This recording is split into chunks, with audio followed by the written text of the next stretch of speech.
Skinner on Absolute Radio. Absolute Radio. It's podcast time again with Frank Skinner, Absolute Radio, and Emily and Gareth. Hi. Blah, blah. What was that? That was like a kind of a very cool hip-hoppy, dancey DJ type thing that they do before things happen. Blah, blah. You see, I'm in a situation with the age of it that I have to take your word for that. You might have completely... Yeah. You could say to me, oh, hip-hop people go... and I thought they might well do that. That's fair enough. Good luck to them, I would have had to have said on air, obviously. Trying to be down with the youth. Anyway... Yes, who was on the show? Charlie Higson was on the show this week. You know Charlie Higson from the Fast Shows, who's written a new horror book for... teenagers, and we were on the show. I loved it this week. Yeah, it was really nice to be back because we've been away. Yeah, exactly. Back in the old Absolute headquarters, and I had last week off. So yeah, I was straining at the bit. The bit. Have you seen the bit? No, they won't let me see the bit. I was straining at it. It was not a bad name for a band, actually. Is it the bit? I've got a friend who's just starting a band, and he was asking me for band names. Oh, it's not really good deal, band name. No, he's not starting it. No, that would be... I wouldn't like that at all. No, but apparently there's several sites on the internet where you can just press some buttons and a random names come up for bands. That would be good. Oh, so how did you come up with the name, the Pigmen of Florentine? I'll put it into the internet. Hold on, stop that joke. The Pigmen of Florentine. I'm going to tell him that's the one to do.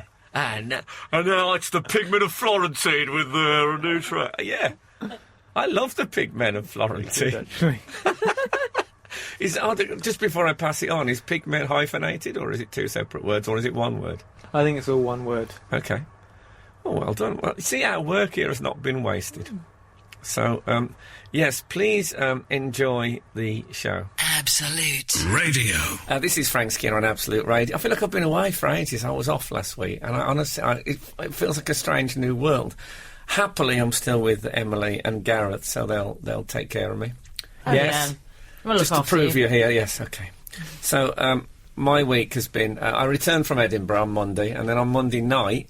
I went to the Reform Club in Pall Mall, which is one of them posh gentlemen's clubs, which, I don't know about you guys, you ever thought about joining one of those places with a leather Chesterfield and old blokes who were in the war? I don't think I've ever anticipated having the opportunity. Well, you get really? There's a board when you go in of people who want to join, and they have to be okayed by... Anyway, Did you wear that denim jacket? I had to. You've got to wear a suit and tie. Well, I was going to say. I say you have to wear a suit and tie, but the crew, because we were being filmed, but it's this thing I did for Children in Need when we went around the world in 80 days. I didn't like how I went ooh at the beginning of that, but I'm going to pretend no one probably Just noticed go with it. Yeah, best not to draw attention to it. So we got filmed, and it was people who was there. John Barrowman was there, Myling Class. Oh, it was the night of 1,000 stars. But the crew all turned up in T-shirts and stuff, and no one said anything, which I thought was wrong. Oh. There's always when you do a charity thing, you realise you're always the only person who's not being paid. All the crew and that are all getting paid exactly the same as ever, right? Do you think that's right? I don't know. That's this week's phone-in. No, Myling Class was there. Myling Class, yeah. Why do you pull that face? I don't like, hating celebrities and things like that, people on telly, but she's growing on me in the way that I'm starting to really think that she might be a terrible person. Oh, Gareth, you've turned the tables upside down with your first statement. Myling Class is like the sweetest. Well, the thing is, I think she might have talent at something, but I just don't think it's what she's doing, and she just seems to do everything, and just in a really cynical way. So let me get this right. You think she's got talent at something, but not what she's doing. Well, however, she's doing everything. Right. Well, she can play the piano, can't she? Yes. Well, she doesn't do any of that, does she? she's very beautiful, though. She reminds me of that Nadia who won Big Brother. So that's sort But of... he did. Hold it, no, dear. No, dear. I said, I can never think of it, don't kill myself. She's nothing like that at all. Nadia, who used to be a man. Yeah. Yeah. A little Does that make her a bad person? Is that what you're No. suggesting, Gareth? No, let's No, make but that clear. I wasn't questioning whether Mylene is I a love the convincing pre-op woman. transsexual. It's the Swiss Army knife of the sexual world. No, well, I think you're wrong about Mylene. Really, did you meet her? I've met her many times. She's sweet. She's really sweet. She cried on my chat-show. Did That was- she? yeah, Oh, that- look, everyone cried on your chat show, Frank. Oh, well, I know that. I certainly did. Most weeks. Oh, she cried because, you know that fleshy bit under the armpit at the back? I pinched that as hard as I could. She cried. Why did she cry? Because people were saying bad things about... People like you, Gareth, were saying nasty things about her. That's why. I imagine she eats lizards. Right. Live lizards. Why would I you reckon say she just that? glugs them down. Live, wriggling lizards. Oh, That's yeah, I what think she eats live lizards. I'm not arguing with that. But, you know, God, everyone's got their foibles. No, I'm sure she's a lovely person, but she's just... Oh, no, I'm sorry, but you can't at the end of that attack say, I'm sure she's a lovely person. I hate it. If you're going to hate her, just hate her. You're wrong. I honestly think you're wrong. I think But, she's Frank, lovely. Rachel from Cambridge has just said she's everywhere like a rash. Yes. There you go. Okay. Well, I'm going to lead the Mylene is nice Okay. assault this morning. Absolute Radio. What have you been up to then, Emily Dean? Yes, I've said your surname on radio. What of it? I've been mixing with celebrities as well. It's not just you. have you? You know, we had a complaint the other week that we're like losing touch with the people. Yeah. And now I'm on here talking about, meeting. I met Bill Turnbull Monday night. I don't want people to be alienated by that, I've by been the in- world I travel in. Celebrity Soup. I met Stuart Broad. I went down to Jonathan Ross's Stuart show. Broad is a good one. I should say, if you're not into cricket, Stuart Broad, he's an England fast bowler. He's so good looking, I almost vomited. Oh, that's a great compliment. I think you should use that on his publicity. He's unbelievable. I He have doesn't look that a lot. human. Yeah. People retching when they see me. Yeah. Because I'm so good looking. He's honestly, and he was so nice. He gave me a bat, Frank, and he signed it. I think you have to have a licence for him, don't you? Yeah, you need in a the rabies UK? shot, definitely. Yeah, exactly. I'm kidding. No, oh God, you're both terrible. Wouldn't Can't it you be just brilliant? take my story Wouldn't seriously? it be brilliant if he'd given you a bat, though? I mean, like a fruit bat, and said, "Look, I brought this bat from Africa. Don't tell anyone." And he bought you a cricket bat, Yeah, and he signed it, so I'm carrying it around like a fashion accessory now. like a cane. Yeah, don't you think it would be good? I said to him, if you want to talk to me about sponsorship and promoting it as a fashion accessory, he could. He didn't seem that interested. No. But he was very nice. And I met Jamie Oliver as well. And I tasted, he said, oh, I tried these little delicacies which look really nice. And then he came and put his arm around me and said, do you know what, darling, you're so brave, I love you. And I went, why? And he said, because you've just eaten bull's testicles. Okay. You didn't have to eat 15 in a row, though, did you? That was the thing.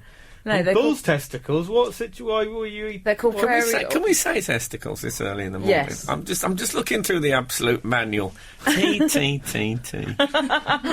Oh no, we can't. Apparently. We can. No, we can't. We can't till 20 past, and it's only Okay. 18 minutes. They're called past. prairie oysters anyway, that's what they're called. Yeah, I remember that. Should I need to refer to them in a slightly poetic fashion Yeah. as an agricultural farm one day? Why, he's got some prairie oysters on him, Farmer Jackson. He certainly has, Mr. Skinner. I'm checking it out on a regular basis. Yeah.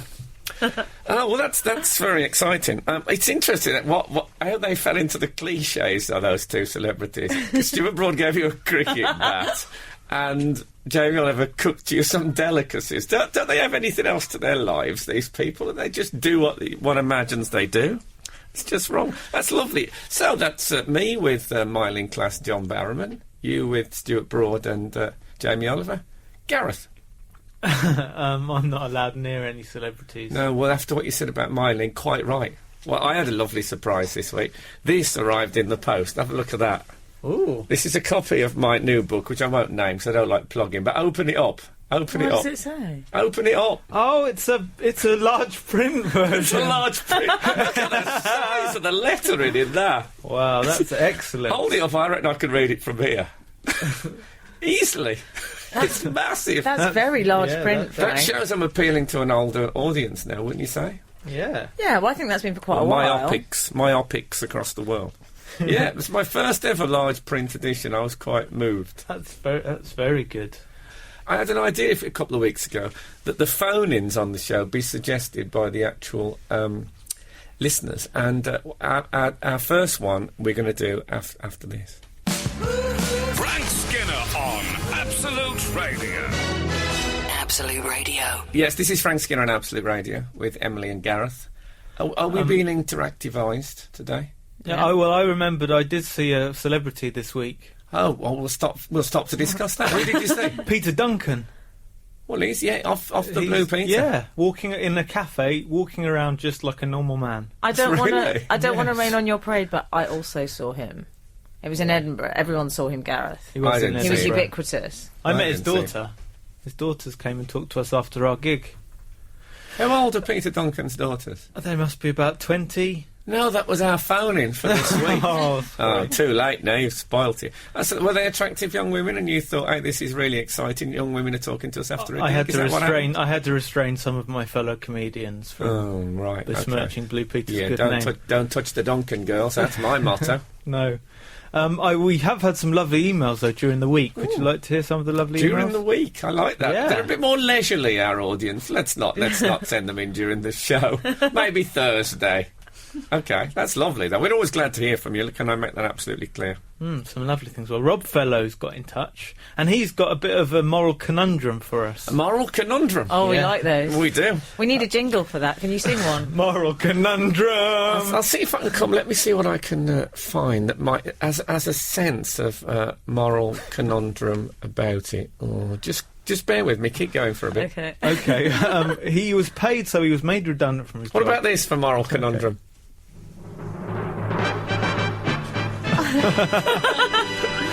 OK, it's a little abstract, but, I'm thinking on my feet here. I like that. And then if Gareth says afterwards... Moral conundrum! It's good. So he's paid his redundance money, which was a decent amount, and then went on holiday. And when he returned from his holiday, he discovered that he had been mistakenly. I hate it when that happens. Character in a John Irving novel. I hate it when you discovered you've been mistakenly. It's mistakenly that woman with the wedding cake. Great expectation. Mistakenly paid the full redundancy again. 2 lots of cash. They'd overpaid him by almost £30,000, 30k. Wow, result. And he said that he did tell them about it. But what? He said, what would we have done in that situation? Easy. That's easy. If someone made me redundant, I'd be quite happy. I'd be one of those people who phoned the speaking clock in Tokyo on my last day and leave it off the hook. Frank, I'm really shocked. I see you as a kind of village elder figure, and I would look towards you for moral guidance on this. There's no way I would take that money. It's dirty money. No, but if you've been made redundant, if people have done that to you, I think you're entitled to do something back, aren't you? And also, not like you'd gone and nicked it from the safe. They'd sent it to him. He could argue, I think, quite legitimately, that it's that kind of incompetence in the administrative section of that business that led to his redundancy. So, in fact, there was a certain poetic justice to him receiving his money twice. Definitely. Tim Eaton... Sorry, I've given my ruling on that. Kettle drum still going in the background. Oh, dear. We've had a listener dream. Kettle conundrum. We've had a listener dream. Have we got a listener dream? Listener dream? Well, me and Emily are very anti people's dreams. I always say it's more boring than listening to their problems. Listening to people's dreams. That's a lovely thing to say. What a fabulous motto. Yeah. Come on, what is the listener? Tim Eaton says, I've just awoken from a dream. You, Frank, were in presence along with some sort of force of minstrels. My 8-year-ago girlfriend... A force of minstrels. My 8-year-old girlfriend was there and you were performing some sort of interview. My 8-year-old girlfriend? Oh, my God. What? Oh, no, my 8-year-ago girlfriend. Gareth. Hold on, I just... Tablets in my inside... Gareth, please never do that to me again. I thought our careers were in ruins. Again.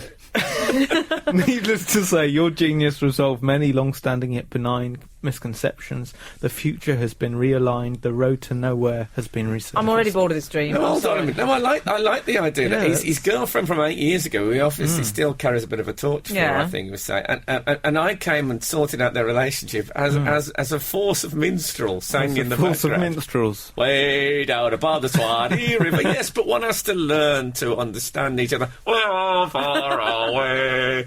No, but I think, it's not just about you. Way down above the Swanee. Always put yourself second.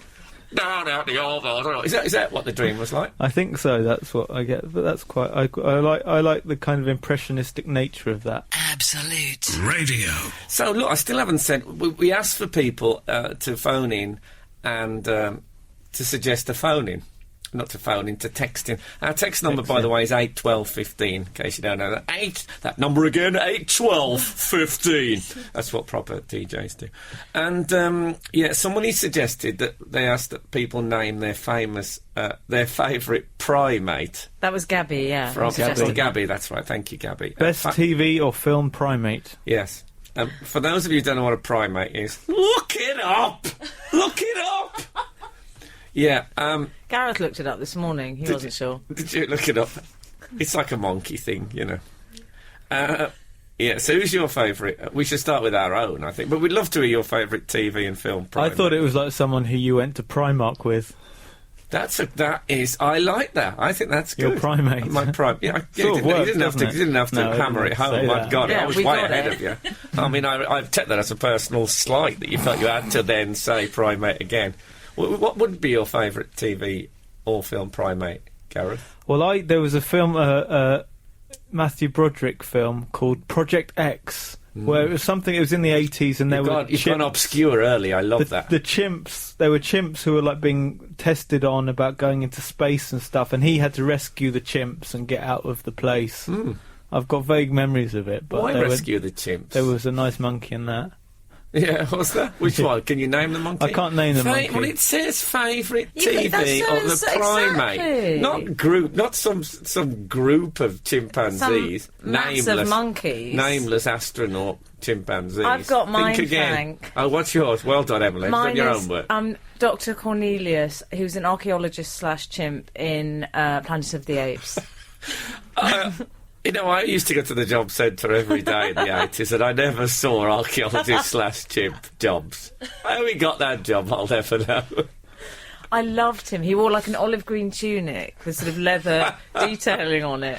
Well, slightly camp as archaeologists / chimps. He's played by Roddy McDowall. Yes. And I loved him. Was Roddy McDowall Norman Bates? Have I got that completely wrong? No, that's wrong? Anthony Perkins. Of course it was. What a fool I've made of myself. So early. Next chimp. Mine, well, I'll tell you, this is quite obscure. There used to be a TV programme called Ghostbusters, which was nothing to do with the film. If anyone remembers this, I'd love to hear from you. Because sometimes when you remember a very old TV series, you start to think, hold on, have I actually dreamt this? I've never met anyone else. And anyway, it was 3 people. It used to go, we're the Ghostbusters. I'm Spencer, he's Tracy, I'm Kong. So one was called Spencer, one was Tracy, one was called Kong. And there was a gorilla in it. And he used to wear one of those hats. You know when people wear like a cap and there's like a propeller on the top that blows around in the wind? He wore one of those. And he was like the brains in the outfit. Oh, that sounds vaguely familiar, like an Australian swimming cap. I know that. Yeah, with the propeller on the top. I know that. I know that monkey. Are you telling me for a second then that you're old enough to remember that? Emily's age once again was mentioned on the show. Turn it off. And stared at the wall, hoping Emily's age would just go away. Yes. Oh no, it's playing again now. I've worked on it. I don't actually know how to stop it. No, just let it play. I'll just turn it down a little. It's going on and on like Emily's life has. Careful. Hilarious is not the word. I'll tell you something about those propeller hats, though. You're still playing it. I'm playing it. What of it? Okay. When I first saw the umbrella hat, you know the umbrella hat, which is like a cap, like a skull cap with an umbrella on top. Oh, yeah. I thought, well, that's it now. That is going to be an absolute goldmine and millions. Umbrellas will die out as we know them, and people will just wear umbrella hats. I'm now starting to think that I can't wait any longer for that to happen. But honestly, this is why I've never been on Dragon's Den, But the umbrella hat, I'm still hoping for. Anyway, favourite TV or film primates? Absolute Radio. This is Frank Skinner on Absolute Radio. In case you keep wondering, if people who listen to the whole show, if you ever wonder why does he keep saying Frank Skinner on Absolute Radio, that's because the producer, Emma, says to me during most tracks, can you remind them that you're Frank Skinner on Absolute Radio? So that's what I do. I'm quite obedient in that respect. Have we had texts on 8, 12, 15? Had lots of lovely texts. 8, 12, 15, our text number. Is that all right, Emma? That's right. Good, okay. God, Emma's on air. The producer's on air. Go on, carry on. She's been desperate to get on air for ages. So they all are. Oh, yeah. I'm desperate to get on air to read this thing. Oh, sorry. Adam from Essex. Hi, Frank, you're a legend. I don't care how old Emily is. I think she has the sexiest voice I've ever heard. Oh. Clive from Every Which Way... Can I just stop you there? I think we should point out that it's not that Emily is really old. She just, she's very sensitive about it. By mistake, though, he's written, I think she has the sexiest voice I've ever heard, which is unfortunate. You have got a sexist voice. Yeah, I think Richard Littlejohn probably has the sexiest voice I've ever heard. Anyway, carry on.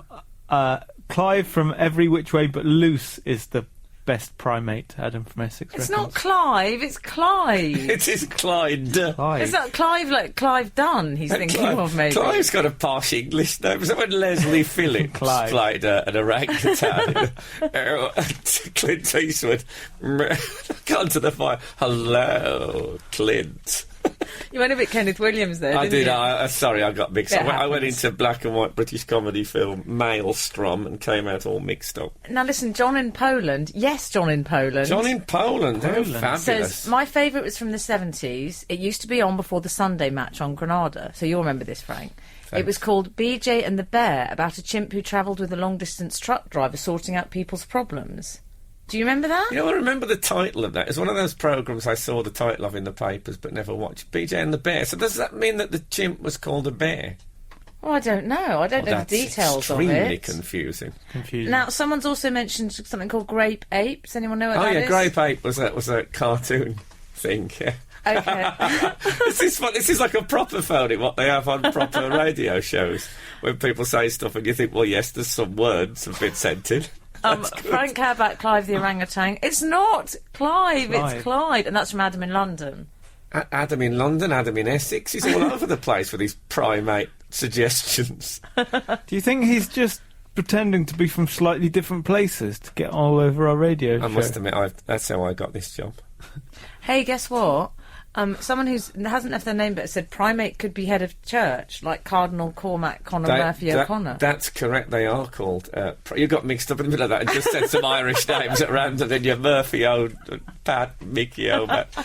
Yeah, that is true, they do call those primates. We'll have that as well then, we'll have your famous leading churchman from film and TV. I don't care. Frank Skinner on Absolute Radio. Absolute Radio. We've had people now actually sending in churchmen, haven't we, primates, in that sense? No, we had someone saying fave churchy bloke, Father Ted. I like the fact. You see, this is why we're so rubbish. We've messed up the focus now of the favourite TV primate by accepting the fact it could be a leading churchman. Steve has also said favourite churchman in film would have to be McVicar. Oh, God. I'm loving him now for having a go. By the way, we've got the news coming up at 9 o'clock, obviously. And did you read what Terry Wogan said about the news this week? What did he say? He said it's the easiest job in the media, reading the news. This is the easiest job in the media, clearly. Yeah, I don't think he included this. Oh, okay. But, the easiest job. Don't adjust your bra when I'm talking to you. I was adjusting my bra. You know what Les Dawson used to do? Why do that in the middle of a link? We've got records, we've got adverts. Adjust your bra then. Not when I'm talking straight at you. Stop looking in that area. What are you supposed to do when someone is pulling strings and adjusting cords? It's not a bra fashioned out of string. Anyway, do you think it's the easiest job in the media? Reading the news? Yeah. I would get the giggles. Yeah, you would. I'd get the Well, you giggles. probably would. It is. I think the clue is in the word reading, though. It is large. There's very little improvisation in the news, I find. Yeah, but someone could. I think it's fraught with potential trauma. Someone could storm in and invade the studio. Yeah, that's happened, I think, once in the history of the news. Okay, so it could happen. Actually, a mate of mine did it on BBC 24. Really? Yeah, he stood with a big poster. Is that David Baddiel? No, it's I don't know if I should name him, because he now works on another station. But he ran on with holding up a big sign. Adrian, the newsreader, has just walked out. That's a bit of a worry if we offended him. Oh, no, now I'll have to read the news and find out how difficult it is. By the way, Charlie Higson is on after the news. You know Charlie Higson? Oh, yeah, I like him. Yeah, he's good. My mate walked onto the set of the BBC 24 News and held up a piece of paper at the back advertising his radio show and was chased out of the building by security guards. Oh, happy days. It is. It doesn't seem that tricky reading the news, but if Adrian doesn't come back, we'll probably find out it's virtually impossible. Absolute Radio. This is Frank Skinner on Absolute Radio with Emily, Gareth and Charlie Higson is in the studio. Hello, Charlie. Hello there. How are you? I'm great. Isn't it great to hear the Rolling Stones? Let me just check my notes. That was Primal Scream. Oh, was it? Oh, I'm Rox. sorry. I'm not up with the modern music. Well, it's lovely to have you on. It's lovely to be here on I this think sunny it's morning. fair to say you are a bit of a British comedy legend. I don't think that's an overstatement. Well, that's very nice of you to say so. Does that mean I'm like an old has-been? It means you're like Beowulf. You don't really exist, but your tale is told from generation to generation. So, we'll go straight into the plug-in. I think you've got another book out. What a book writer how many books have you written now, Charlie? 10. That's a lot. 10 novels. That is a lot. Because most proper 10 novelists... novels and a couple of comedy spin-offs. But when I say proper novelists, people who only write novels, often they don't write 10 in their career. You've written 10, plus done loads of TV shows and stuff like that. Yeah. Yeah, well, I like to keep busy. Yeah, I'm glad to hear that. So the new one. Yes. Well, it's called The Enemy, and it's a horror book for It's not kids. called The NME, is it? Because I think you'll find that's already been written. No. No, the Enemy. Well, in fact, there probably have been other books called that, but my book, The Enemy, not The Enemy, it's a horror book for kids. The basic idea is that everyone over the age of 14 has been hit by this disease, which has either killed them or turned them into zombies. So on one level, you got the fantasy of kids have, like, wow, wouldn't it be great if all the adults just disappeared? You had the run of the place to yourself. Right, yeah. And, you know, we're here in London, you could go out there, you can go and live in Buckingham Palace, you could drive buses around, go and live in the Tower of London if you wanted. But, so I thought, well, I'd put a scary element in that actually there are these roving gangs of adults out there trying to catch children to eat them, to survive. To eat them? So Yeah. really, it's the, They're proper zombies. it's the generation gap just taken on a pace. Yeah, it's kids versus adults. Yeah, I mean, these stories of adults eating children goes way back. All the fairy tales are all about that. I don't know what it is. It's adults' fear that children are going to grow up and take their place. Yeah. And of course, there's a Jonathan Swift thing, Yes. The Tale of a Tob, when he suggests it'd be a great way of putting an end to poverty if poor people ate their own children. Yeah. Yes. I don't think we're not promoting that on Absolute Radio. I mean, it's a piece of 18th century polemic. Satire. Yes, it was satire. Even satire, Jonathan wasn't it? Swift himself was not suggesting it, for goodness sake. So you... It's fair to say, is it not, that you're a sort of a specialist on teenage literature? Well, I've been doing these young Bond novels. I've done 5 of them for kids, and you know, it wasn't my idea. I was approached by the Ian Fleming estate, said, would I be interested in writing these books? And there's a huge James Bond That's so fan, cool and I that you were said- just approached. That's Why didn't they approach me? I'm really jealous. That's massively exciting. Well, it was. It was Was amazing. it just a phone call? Did your agent say, I've had the Ian Fleming Well, it estate was all on? very hush-hush, because they're all, you know, having worked in the sort of world of secret agents and MI6 for all these years, they're very secretive. So it was, no, that somebody wants to talk to you about something, but we can't say Oh, what did it you have is, to kind meet a of man thing. in a cafe who was carrying The Guardian? It was along those lines, yeah. And they would, because they were talking to a lot of other writers as well. I wasn't the only one, so they didn't want it to get out who was talking to who and that. So, but eventually I got the job, which was fantastic. And so at my late stage in life, I was offered this brand new career, and luckily the books have taken off and kids really like them. And so I've now become one of our most established children's authors. So, but how did you hadn't written for children before? No. But I got 3 boys, which was one of the things I wanted to write the books. There must be loads of novelists who's got 3 boys. How many people did they approach? Well, every novelist in the country who had with three boys. Well, what about the ones with 2 boys? I'd have thought there's no reason why they couldn't have learned enough. I'd written some adult thrillers that they knew of, and they liked my style. They felt that my style would be suitable for kids. They knew I was a Bond nut, and I had 3 boys, so there were 3 criteria there. Do you know who else was up for it, incidentally? I do, but I'm not allowed to say. Oh, Will you tell us off air, Charlie? Was it people we wouldn't suspect? Actually, I only know one because they were hoping he was going to... The idea was they were going to get different writers to write each one because they were approaching proper big-name authors. Okay. And they kind of thought, well, they wouldn't want to write more than one because they've got their own jobs. So there was one writer they were really trying to get to write the first one, and they said, would I write the second one? But it didn't work out, and I ended up writing the whole lot, which was great. I was hoping it'd be really random people like Big Ron Atkinson. Oh, well. Frank Skinner on Absolute Radio. Absolute Radio. That was the 4 Green Light Loco, man. Oh, that sounds nice. What are you eating? I've got a mouthful of pain au chocolat, so at least it's sort of exotic and French sounding. It's not like meat pie. I'm sorry, but it crept up on me, the end of that thing. Ask Charlie a question while I finish this. No, you asked Charlie a question. Okay, what do you think about this, Charlie? Yes. Someone sent something and saying, I sent you an email message earlier, this is to Frank.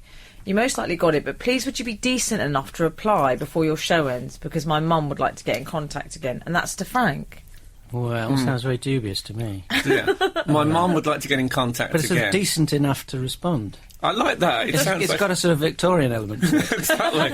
I imagine it was somebody from like the 1930s military, RAF kind of guy. Could have been decent enough to Maybe it wasn't an email, maybe it was a card left on a silver platter. She signed it off, your humble obedient servant. Mum would like to get in touch again. Oh, Frank, what have you been up to? Well, Natasha, I mean, it's...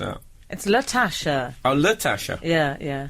Oh, that's quite an unusual name. Well, you'd remember. You'd think so, wouldn't you? I didn't always get a name, to be honest. Little pause there while we all think about the sordid decadence of that. Well, let's say hello to Latasha then. Hello, Latasha. It's Latasha's mum. Yeah, Latasha's Say mum. hello to Latasha's mum. What's her mum called? Oh, well, I wouldn't remember Latasha then, would I? No. What's her mum called? She doesn't say. Hello, Latasha's mum. And I don't know if we should get in touch again because I don't know who you are. And we all change, don't we, Charlie, as with time? Yes, usually for the worse, but... Do you think, well, there you are, I don't know if you'd like me anymore. We don't, I mean, it could be a relative or anything. Yeah, could be. Anyway, I wonder if she'd like to read Charlie's new book called The Enemy that comes out this week, which is a horror book for teenagers. it would have been much quicker if you'd just done a quick, hey, here's a shout-out to Natasha's mum. You got into a half-hour discussion about this. God, look, don't come on here and start editing me just because you're a novelist.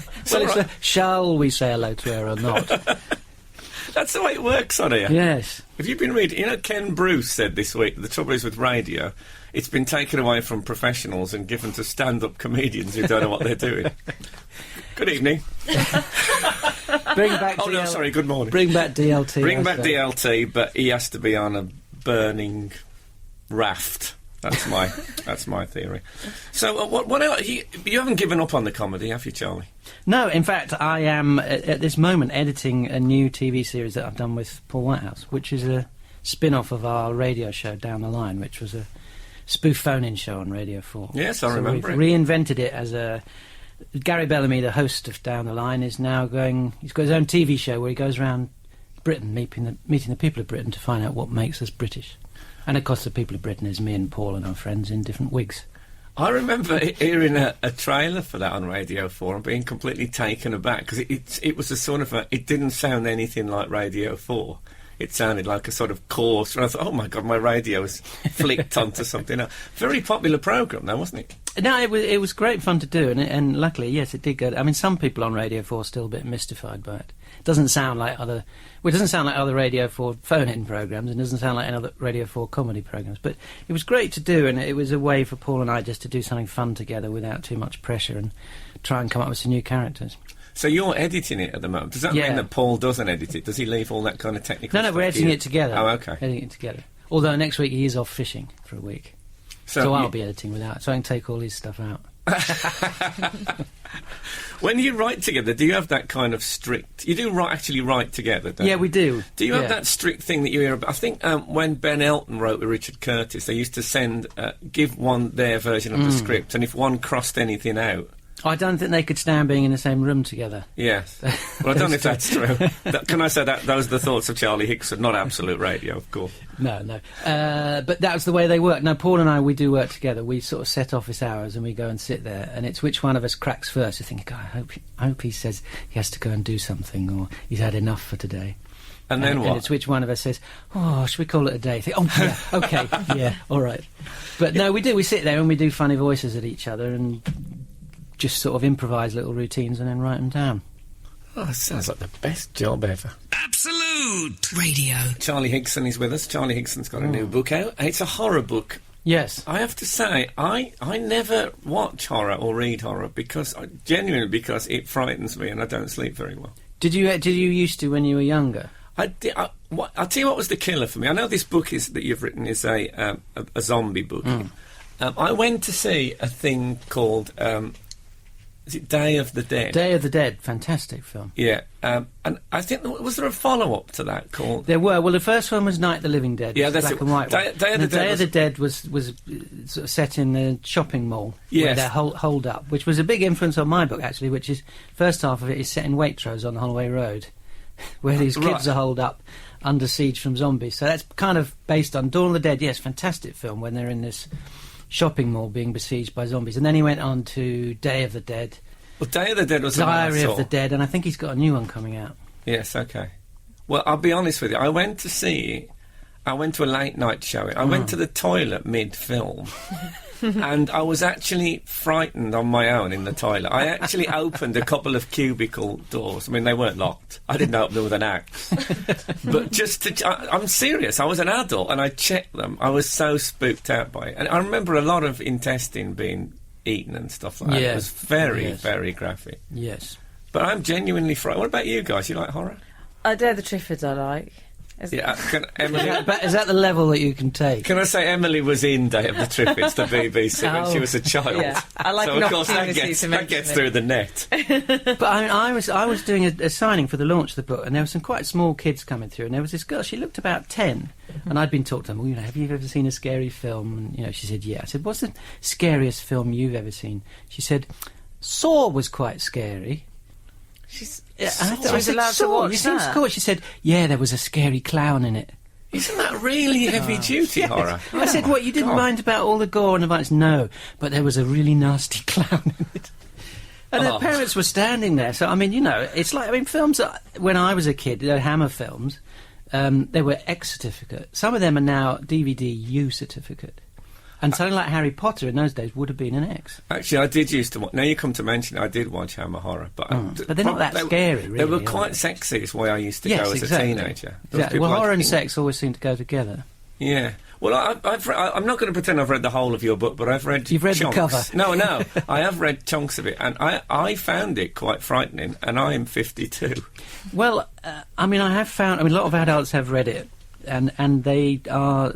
Sometimes I think they can get more scared than the kids because their parents are kids and these kids are being chased around by zombies in the books. They get quite sort of maternal or paternal feelings, whereas the kids just like the gore and the splatter of it. Well, okay, if you're a teenager or have a teenager who likes gore and splatter, I suggest you buy The Enemy by Charlie Higson, which is out now, isn't it? It is out now. And scared me to death, but I know people like that kind of thing. Charlie, thank you very much. Well, thank you for having me, Frank. And good luck with, I'm sure it'll be yet another hit. Absolute Radio. We've had an interesting text telling us that, in fact, I don't know who this was from, telling us that human beings are primates. We had a phone in today for your favourite TV or film primate. So we had things like Clyde from Every Which Way But Loose and That's the right. like. And so some of the defining characteristics of primates are a shortened snout that contains at least 3 types of teeth. Frank, have you got one of A those? shortened snout that contains 3 types of teeth. Yeah, you've got one of those. Well, not with me. I've got a shrunken one. What I got when I was in Africa working with an expedition. And clavicle bones. Yes. I don't know what they are. They're those things here that you can see on me. Okay, so you're a primate. Yeah, I am. And fingernails and toenails instead of claws. So human beings are all primates. Yeah, we're all primates. Also, tendency towards vertical posture. Tendency. Yes. I have got since I stopped drinking, I have a tendency towards vertical posture. It's interesting. It's slightly ruined the phoning because now I realise we've actually had a phoning, which is name your favourite human being. Well, or primate. Yeah, people did towards monkeys though, didn't they? Yeah, but only because I led that way. I think so. In the end, it was the phoning today was actually your favourite monkey, leading churchman, or human being. And it's a broad sweep. In fact, someone called Kaz has said, I don't remember any primates, but what about Fave Witch? She says mine was Witchy Poo from HR Puffin. She's taken over the steering wheel. This text is going out of control, isn't it? It is, yeah. It's all. I love the idea though of people actually texting in things that people should text in about. Yeah. I love Grot Bags, my favourite witch, I think. She was a good witch. I must admit. Yeah. I'm absolutely sure that one day Grot Bags said, I hate all you little brats, and you too, Gareth Richards, and pointed at the screen. No, I think that was Emily. Oh, right. Yeah, when we went to that charity nursery thing we did for Absolute. Yeah, my favourite witch, without a doubt, is Elizabeth Montgomery in Bewitched. Oh, that's a good Playing witch. Samantha. She was, what a babe she was. And she's that a moving good nose thing, that shortened snout she had with 3 or 4 teeth in it. the crazy primate witch that she was. Yeah, well, I'm glad that people have just hijacked the primate and made it favourite. But favourite witch is quite good, I think. I'm happy with that. We had the text from Vincent Goodman as well, and he said, I usually count the number of times Emily says the now called Frank, which she does every time. And he's being particularly cruel. Do you really? I've never noticed He that. says it averages out at 3 a show, but disappointingly she hasn't said it yet this morning. Come on, Frank, think of something. Oh, I can't just say so much shocking. I can't shock to order like that. What do you think I am? Chris Moyles? Is that what you think? Also, he says, did you know that an anagram of Emily Dean is I delay men? Gareth! Frank Skinner on Absolute Radio. Absolute Radio. I'll tell you what else has been popular. Rich from London says, Frank, you just played a great track by The Fall just after 9 a.m, but you had a mouthful of pain au chocolat when saying the name of the song. Please, can you confirm what it was? Forgive me, it's Green-Eyed Loco Man, which go. is from an album called Country on the Click. I could imagine a full song called Mouthful of Pan au Chocolat. Mouthful of Pan au Chocolat! Was that Marquis Smith drowning at the end? I saw something on the train the other day that impressed me. Did you? What Yeah. was Oh it? my God. It's a bit funny because sometimes things happen, and I'll tell you what it was. There were some children on the train, and they were talking. They were French children, Okay. and they were talking French.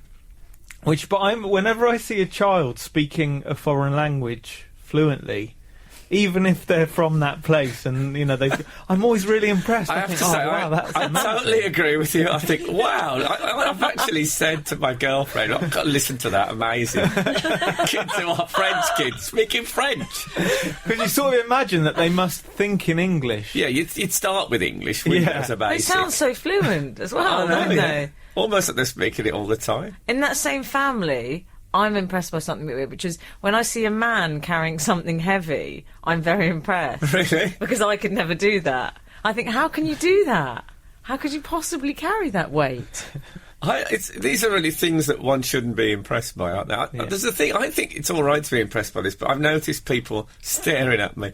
I get very impressed by mobile phones. I will actually say to people, I'm the person who's taken the longest to get over it with mobile. So I'll say, isn't it amazing now that I'm talking, they're actually in Newcastle, I'm in London, and there's no wires or anything, and we're talking. And people look at you like you're ill. But surely that is impressive, isn't it? If you see live television, I'll often say, can you believe that they're in Australia now playing cricket and we're watching them? Well, this is not true at the moment, obviously, because they're in England. I didn't make that error for anyone listening. I'll tell you what, something else that impresses me is when you see animals that have grown very old. I'm always thinking, that is brilliant. What, tortoise, how old? Unbelievable. There was a dog that died this week in the paper. Oh. Who was, I know that's sad, obviously, if there's any dogs listening. How old was the dog? Well, the headline said 147, and I thought, that's old. Absolutely. I mean, that dog, he could remember, he could remember things from the 90s. He could remember the war, and he could remember Queen Victoria. Could you remember Queen Victoria if he was 147? Oh, yeah. Yeah. But they meant in dog years. When I read the small print, that was the dog years. So like 21 or something? He was 21. Yeah. Which I didn't. I had a Staffordshire Bull Terrier that lived to be 18. I can see you with a Staffordshire Bull Terrier. Well, this was before they became cool. In the Midlands, a lot of people had them because they were that's where they originally were bred, in the Midlands. Anyone's tuning into this, they think, is this Peter Purvis's Mad About Dogs on Radio 4, and I've got the wrong channel.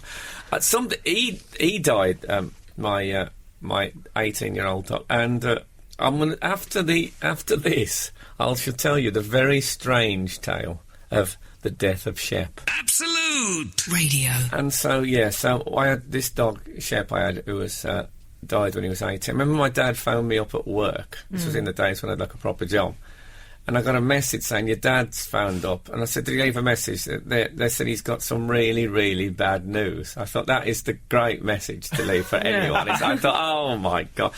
So when he phoned up and he said the dog's dead, I was actually quite pleased that was the full extent of the bad news. And he said, oh, shit, I knew he wasn't well last night. He said, I let him out to do his business, as he said. He said, and I heard this splashing sound. And I said, well, you would. He said, no, it wasn't. He said he'd fallen in the garden pond, right? And he said I dragged him out and gave him artificial respiration. Now, bear in mind, he was very upset and telling me, but I'm struggling now. He said, I gave it... I didn't ask him, did he? He had quite a big mouth. It was a Staffordshire Bull Terrier. The idea of that, that slightly dark purple bit of a dog's... With all the dog's mouth bits. Oh, You have to form a seal, Do you know when my cat died, my dad went, Danny's a dead pussy. Oh, no, that's... In a voice like that. And you were 19 at the time. So, and then he said, I could see he wasn't well. He said, and when I woke up this morning, he was lying dead by the telephone. And I said, do you think he was trying to call a veterinary surgeon? And he said, he got upset that I'd made a joke about it. But Shep was buried he said, we'll bury him under the apple tree in the garden, he said, because they say if you bury a dog under an apple tree, it improves the flavour of the fruit. So, I'm sorry, I've still got him lying by the phone calling for help. No, well, I'm not saying he was calling for help, that was a joke. I know, but on the it's a nice image. Oh, God. So we were talking about setting up a phone in for this week, to see if that works, because we got some good responses this week now. Yeah, and I've got an idea for next week. I've got the most overrated tourist attraction, because I've got one. Shall I reveal it now or wait till next week? Let's wait till next week, shall we? So that's next week's phone in. Your most disappointing tourist attraction. Oh, it's exciting. I think that's probably the end of the show, isn't it? It's been lovely to be back. I hate having a week off. I love this show so much. And most of all, listeners, I love you. So goodbye from Emily and from Gareth. And good day to you. Frank Skinner on Absolute Radio. Absolute Radio.